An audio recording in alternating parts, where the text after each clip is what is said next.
Meaning of extensor. Extensor.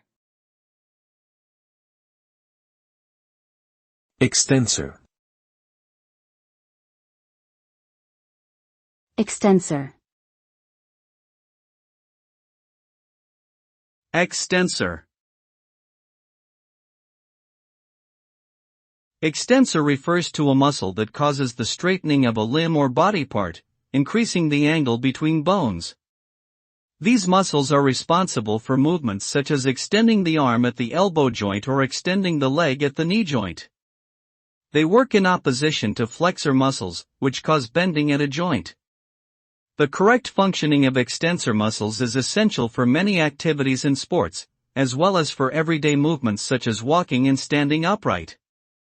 In short, extensors play an important role in our ability to move freely and maintain proper posture.